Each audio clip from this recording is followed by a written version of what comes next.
Okay, take a look at problem number 6, where you take 9 points in a plane. No 3 of them are on a line, and we want to find out how many straight lines can be drawn if each line is drawn through a pair of points. Okay, now this particular problem is going to be a combination problem because the order doesn't matter. So here you're dealing with just a pair of points drawn on a line. So in this case here, it'll be 9 because we have 9 points, and this will be C2 because we're only dealing with 2 points on a line because the line is going to be drawn through a pair of points. So that's why it's 9C2. Again, we can do this on the graphing calculator to determine combinations. We first type in the number 9 and then hit the math key, and then hit your right arrow key 3 times for PRB, which is your probability menu. And then we're going to select number 3, which is NCR, and then type in number 2, and then hit enter to get our answer, which is in this case going to be 36. So in this case here, there are 36 ways or 36 lines that can be drawn through a pair of points.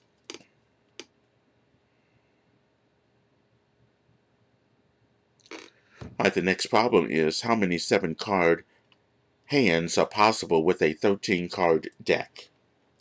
Okay, again, this is a combination problem because order does not matter, so it'll be just 13 C7. And notice with the combinations and the permutations, I'm always putting the higher number first and not the lower number. Because if I put the lower number first and then the higher number second, I'm going to come up with an error message. I'm not going to be able to come up with the answer that I want. So the higher number always goes in first. So in this case here we have 13C7, which is a combination problem again. So here we'll type in the number 13 and then press the math key. Hit your right arrow key 3 times for PRB. And then we're dealing with the combination, so we want number 3, which is NCR. And then type in 7. And then hit enter, which is in this case 1,716. So in this case here, the number of hands that are possible with a 13-card deck, or the number of 7-card hands, will be 1,716.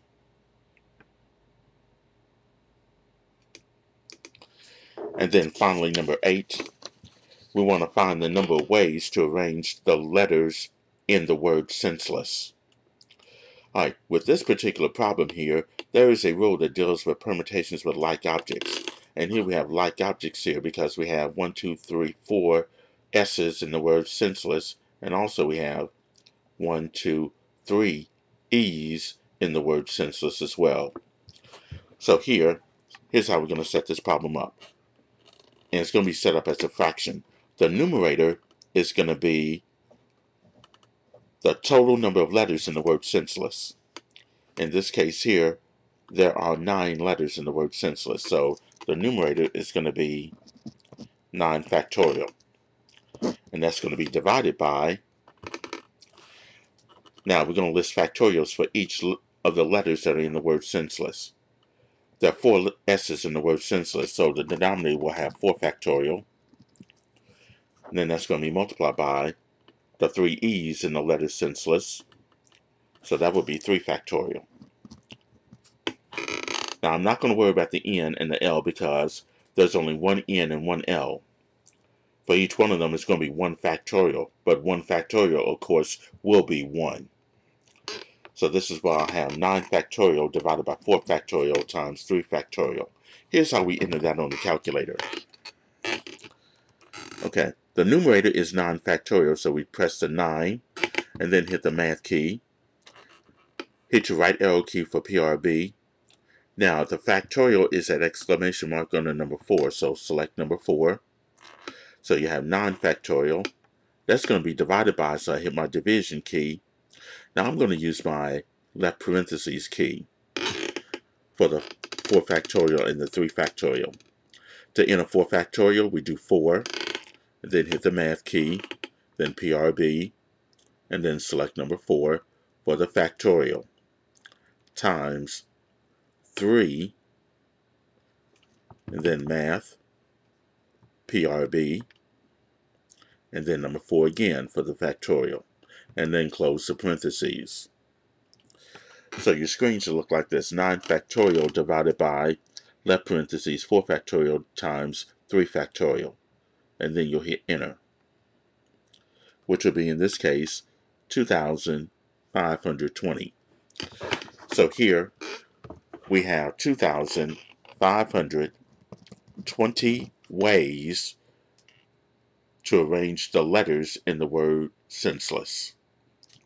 Okay. This should be enough to assist you with the homework problem of Section 9.5 that's on the MyMathLab.